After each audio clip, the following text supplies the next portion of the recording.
Now, what this video is for is I want to give my no frills, direct thoughts on Mayweather versus Pacquiao.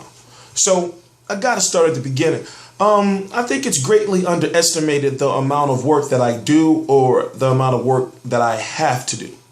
So to let you know, if you don't know, of course, the subscribers do, I cover every single major fight live. Now, I do miss some, but I want you to understand just the task at hand. After every major fight goes off, of fighters that are champions, contenders, or number one prospects going too far down the trough of prospects that would be, that's too much work for one person. So I'm supposed to know about each champion and who they are fighting and who they should be fighting and who they may be ducking and so on. I'm supposed to know the fighters' records. I'm supposed to know their former titles. I'm supposed to know their weights. I'm supposed to know what weight they're probably walking around at, right now before they weigh in. I'm even supposed to know, who their managers and the promoters are. And that in itself is a lot of work. So I guess what I'm saying is this. When I cover a fighter once, that means I'm going to continue to cover that fighter. So what I do is, I'm going to just put it simply by I do rotations. So most recently I've added Paul Smith, Scott Quigg, who else? A couple of other people, I can't remember the names. But basically now, Scott Quigg, Paul Smith, I'm going to cover all their fights. So people will say, why didn't you cover this fight? Or why didn't you cover that fight? No, listen to me. I'll be watching the fights. I'm watching all the fights. But it's about whether I want to get up and do a video or not. Because I'll think to myself, all right, I know I got this workload. And right now I'm going to wait like 2 more fights before I add them. I'm going to wait that's what I do. I say, for example, Andy Ruiz. Andy Ruiz is fighting this weekend. Right now, it's December the 17th, 2014. Andy Ruiz is fighting this week, so I'm going to be covering him. He's fighting on Unimas. He's a heavyweight, and I'm going to be covering him from now on. So you get what I'm saying? So once I cover a fighter once, Anthony Crolla, he's got stabbed up. He was playing a hero, and he went and just beat these dudes up and somehow broke his ankle. Long story. He's going to be in my rotation. And I've never covered him before. So once I cover his first fight, when he gets back, he was supposed to fight in January, then that means I'll continue to cover him. So you're not going to see me doing videos on every little bit of piece of Mayweather versus Pacquiao news and all that. You know why? It's because I look at it like this. I understand that it's the biggest news in boxing, but realistically, you're not helping the sport of boxing by just focusing on them. I've already silenced the doubters with the fact that I've got videos over 100,000, and I'm not throwing no. I'm trying to prove a point. I got multiple videos over 100,000. I think I got right now, it's December 2014. I think I got 13 videos for this year that went over 100,000. But with those videos, those are the ones that are supposed to go over 100,000. Mayweather and Mayweather versus McDonald 1 and 2, and then Pacquiao versus Bradley, and Pacquiao versus Algieri. But then you have fights like Vladimir Klitschko versus Kubrat Pulev. You'll have fight Nonito Donaire versus Nicholas Walters. You'll have Miguel Cotto, Sergio Martinez. Carl Froch versus George Groves 1 and 2. Another one. But the point I'm trying to make is I'm fine. YouTube is not going to be something that I'm going to be doing 5 to 10 years from now. I hope to be off YouTube within the next, I'm going to say, honestly, I want to say 2 years, but definitely 3. No more than 3. So what I'm saying is that I'm fine for when Mayweather versus Pacquiao, Mayweather or Pacquiao leaves. Why? Because I knew back in 2011, the first fight I ever covered was Pacquiao versus Margarito. That was November the 13th, 2010. I covered that fight. And then afterwards, I started taking YouTube more and more seriously. I made YouTube number one as far as, my dedication to it back in September of 2013. So what I'm saying to you is, you can see all this. Well, Mayweather says this on ESPN, people will do a video on that. Mayweather says this on this and that, people will do a video on that. But I'm thinking to myself, and this is just my opinion. People, who's this guy to say this? Hey, listen, you're not gonna respect my opinion. It's free, isn't it? It's when I see all this, and then I look at the channels itself, and I think to myself, well, wait a minute. It's all these Mayweather versus Pacquiao videos. I understand when it comes to trending and using common sense and the fact that, the traffic for the views, everybody wants to know all the different news or Mayweather versus Pacquiao, but it's all about how you put it together. Now, what I do is I see with my social media, everybody knows I know the same shit you guys know because you share it on my wall. We all, share it with each other. Perfect example is I built my Facebook group to whereas in you come there, I'm trying not to laugh. You come there, it's so crazy, but at the same time, you get everything you need. You'll never have problems, knowing the outcome of a fight. You'll never have problems finding a fight, watching a fight. I'm gonna leave that part at that. But it's about the community of everybody helping each other. Yeah, some people in my Facebook group that pisses me off that I'm like, oh, I can't stand it, but I'm not just going to boot them because they may bring something that somebody else does not bring. Trust me, I got trolls on my Facebook page. The only thing I don't allow is I don't allow people sexually harassing the females. All that racism shit. I don't get involved in all that. But as long as you're not sending no inboxes, as long as you're not using people's family photos, like basic moral, ethical shit. Simple as that. But as far as my Facebook page, I let a whole lot of shit slide. So I don't see a need to be doing a video on all this different shit. But I guess, people probably say, oh, I didn't waste 7 minutes of my life. Trust me, I read all the comments. So let me say this. Listen, over here in the United States, Amir Khan is very good. Listen to me. He's very good. But his draw is not what you think it is over here in the United States. For example, I believe Mayweather said something like, I don't know, and this is something I should have researched. Matter of fact, I'm not even going to say the number. But was the MGM Grand full?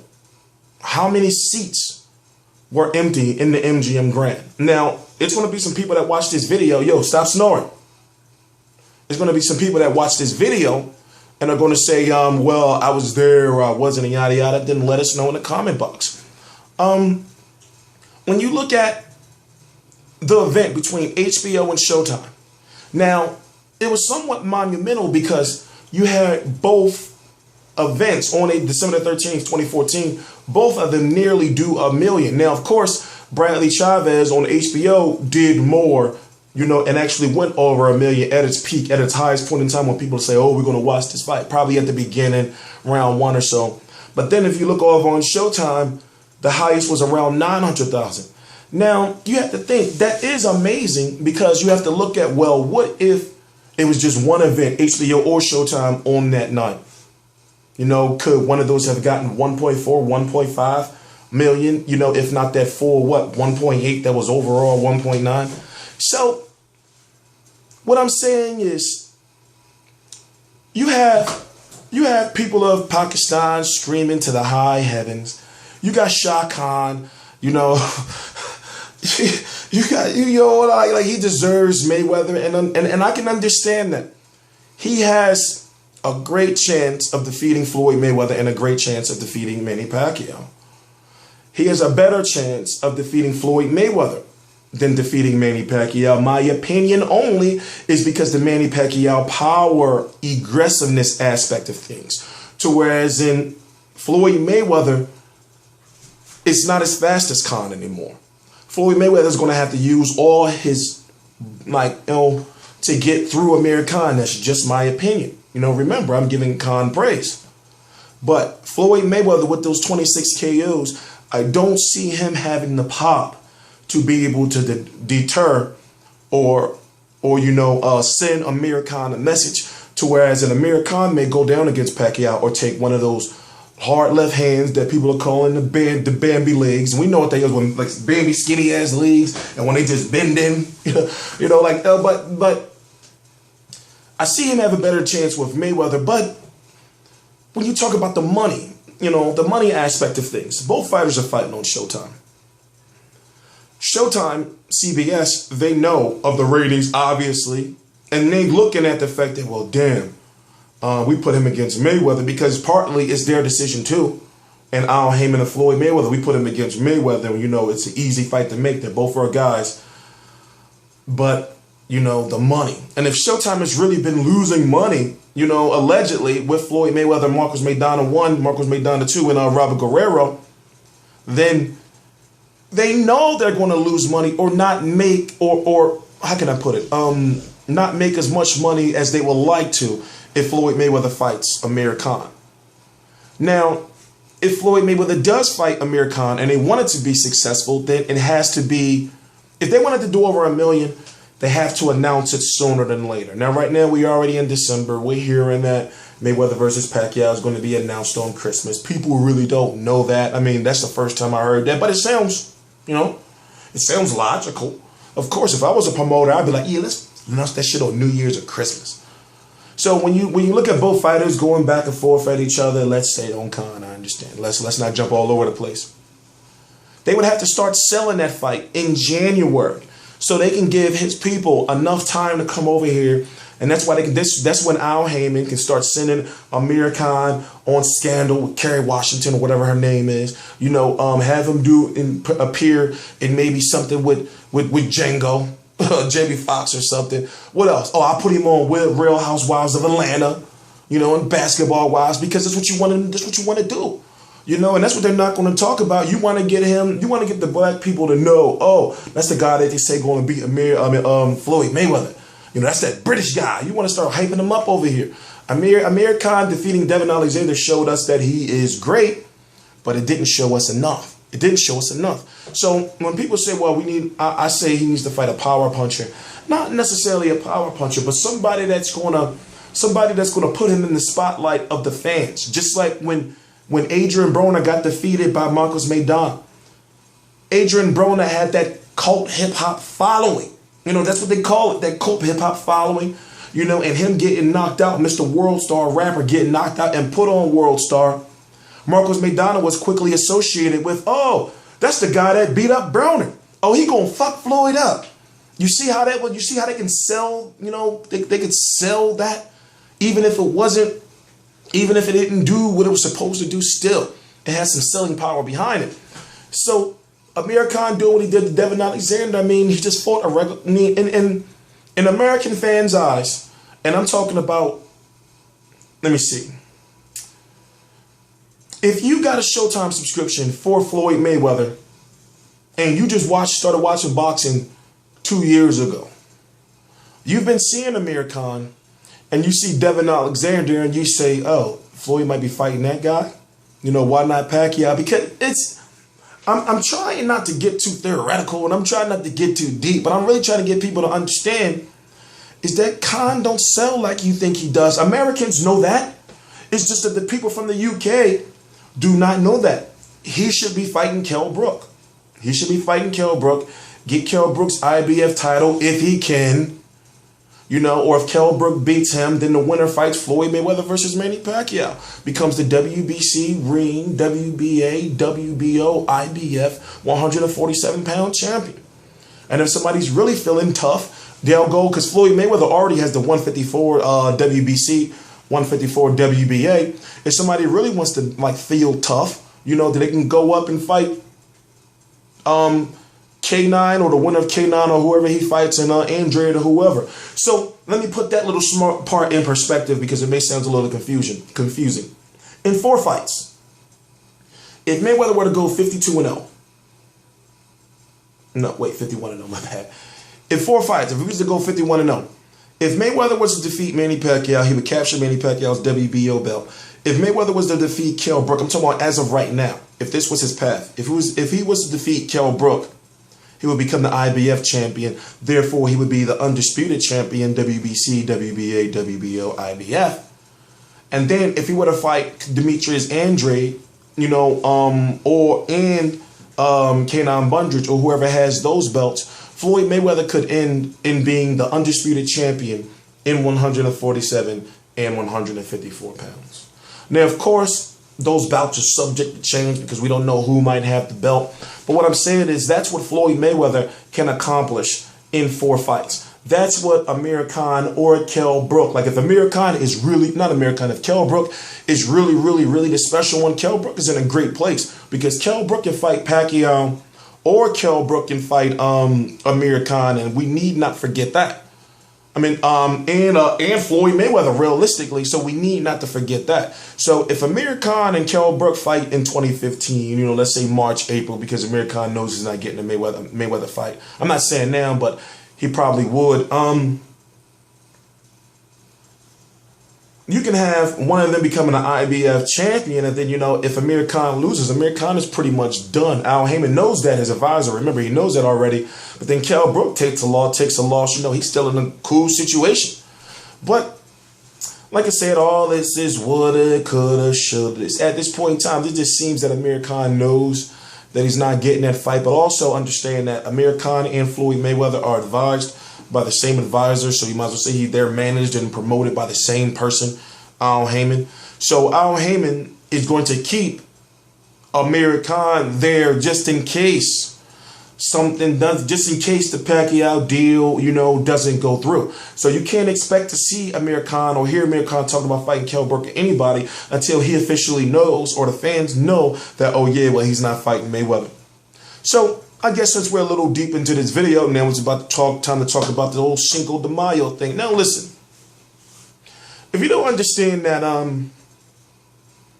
they're trying to back Floyd Mayweather in like against a wall as far as Bob Arum and Oscar De La Hoya are concerned, there cannot be Mayweather versus Cotto 2, May the 2nd, 2015. So scratch that out of your head. It cannot be.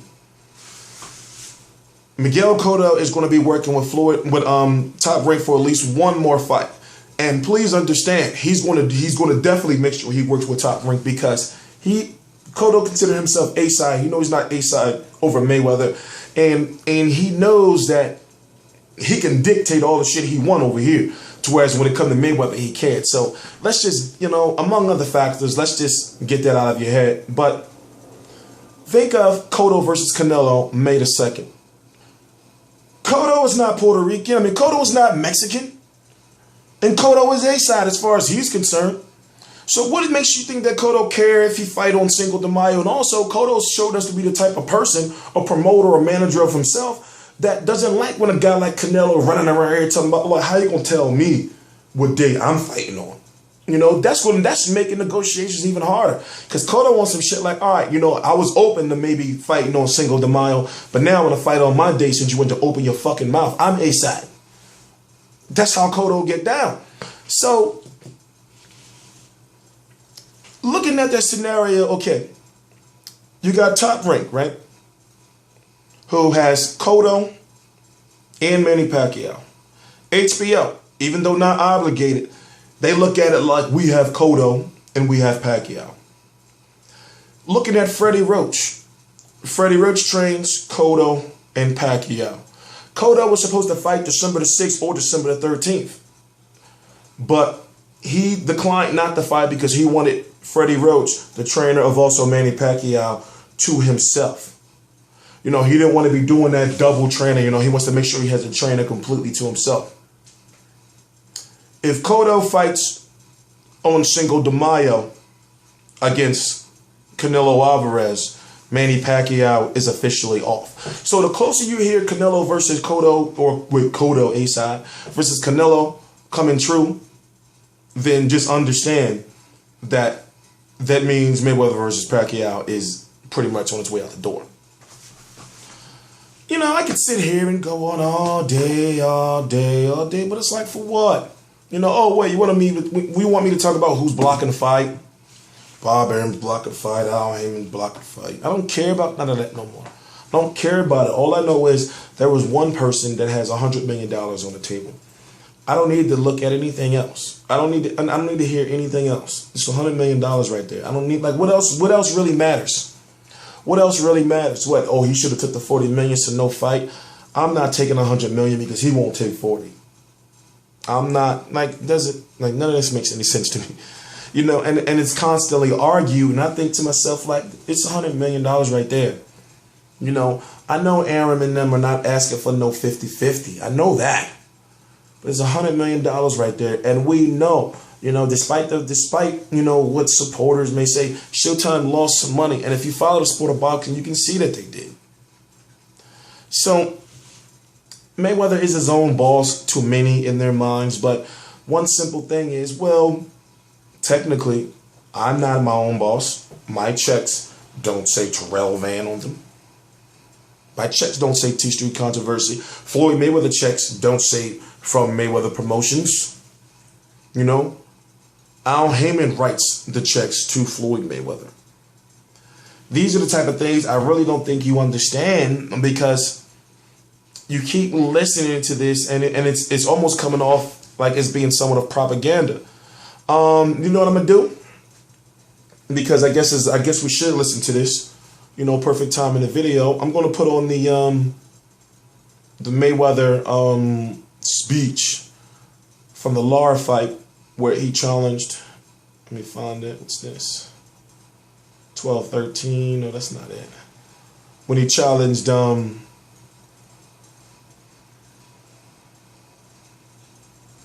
Pacquiao. Hold on, my bad. Going through the DVR. There we go.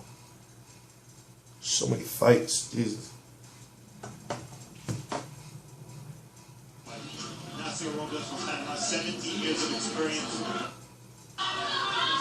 But listen to this, and you know, there's been some confusion about, well, what was he really saying? Hold on, bad. I'm rewinding. Here we go. Chris Pearson. Like, I really was trying to figure out, like, Except for him also tonight. All right, so we're going to take off that hat, the promoter hat, put on the fighter hat. Floyd Mayweather is still the champion. At the weigh-in for tomorrow night's show, Keith Thurman called you out. Amir Khan's fighting Devin Alexander tomorrow night in the main event on Showtime Championship Boxing. We know the winner of that fight is definitely going to watch you.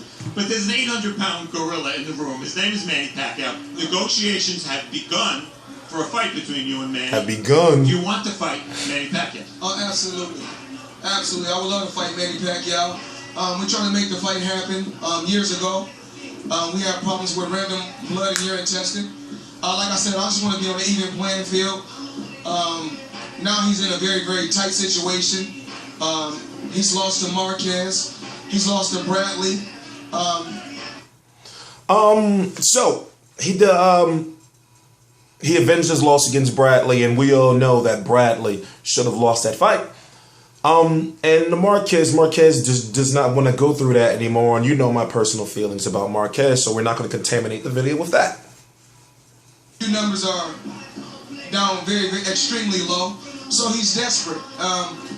That's another thing I guess I'm going to address, you know. Give me like 2 minutes to talk about this, but you see how, like, Al Heyman somewhat brought out or signed up all the fighters around Pacquiao and the top ring fighters. Did you see that? Like, did anybody ever pay attention to that? You know, I guess it's going to be one of them 30-minute videos, but I'm sure this has all been informative. So just shut up and watch and relax. Oh, please subscribe. Thank you for watching. TstreeT Controversy, TstreeT Controversy Live. You like my treat? I've been wanted that fight a long time ago, and I'm just waiting on them. Hopefully, of course, we have to make the fight happen on Showtime pay-per-view, because Showtime Championship Boxing is #1 and will remain #1. And I read a comment, and I forgot who it was, and it was interesting because the comment said, he only said that part because, you know, Showtime has been losing money, and he basically like, listen, I know we're gonna get this money for you guys, but I don't know that. You know. I'm the man. I'm here to stay. If negotiations go well and the fight is able to be made, would you want that to be your next fight? Oh, absolutely. Floyd Mayweather is not ducking or dodging any opponent. Bob Arum is stopping the fight. Oh. We have been trying to make this fight happen behind the scenes for years now, but the fans and the people have been fooled because they have been listening to people. They have been listening to people just on one side. Now it's time for us to talk. We want to fight. We're ready. Let's make it happen May 2nd. Mayweather versus Manny Pacquiao. Let's do it. Floyd, do you want this fight because your fans want it? Do you want it for your legacy? Do you want it for the money? What is the primary motivation that you want Manny Pacquiao? A little bit of everything. A little bit of everything, because I know that he's not on my level. Oh. The fans will love to see the fight. And of course, I want to go out with a bang. So let's make this fight happen. Manny Pacquiao. Listen, that's a key statement right there. Him saying he wants to go out with a bang. You know how much that means right there? To me, that means that he really understands that would be a great way to go out. That right there was one of the most telling statements in the whole situation, because that shows me that he understands the magnitude of what that would mean for his career if he goes out by defeating Manny Pacquiao. You get me? If he retires defeating Manny Pacquiao. So, Bob, Aaron, you guys have been ducking us for years. And then if he does it twice? We tell you guys, fooling the public, fooling the critics. Before we try to make the fight happen, you guys didn't want to take random blood in your intestine. So that's why the fight didn't happen. Then I offered you $40 million. Then you didn't want to make the fight happen. I gotta stop right there. When it comes to the random blood testing, random blood and urine testing, Alex Ariza is signed to you now, Mr. Moneyway Mayweather. Alex Ariza is the man that you are accusing of giving steroids and performance-enhancing drugs to Manny Pacquiao. Why? Because Alex Ariza was with him at that time. Let's hear him about this $40 million that he didn't have at the time. Lost twice. Now you're coming back begging for the same money. That's not going to happen. Let's make this fight happen for the people, for the fans. Mayweather versus Manny Pacquiao, May 2nd. Cinco de Mayo. He said it best. Very quickly, Ishe Smith. Now, what did he mean by the same money? Is the same money the $40 million? Or is the same money 50-50? You know, see how everything is all up to speculation and it's all cryptic, and somewhat that whole, segment seemed, damn. The fuck was about, bro? Seemed like that whole segment was kind of scripted a little bit. I'm not saying it was, but he knew what he was going to say. And with all the heat of everybody coming at him, from Manny Pacquiao to promoters to Pacquiao doing commercials to the fans, he had to eventually say something outside of social media. But one thing we're noticing differently from Floyd that we haven't noticed in the last several years is that he is openly calling Manny Pacquiao on various platforms, and even at the WBC convention. So, before I fucking choke to death, I'm going to say I'm TstreeT Controversy. This is TstreeT Controversy live with RealCombatMedia.com, and I cover every single major fight live. In fact, I just cover boxing. Please subscribe.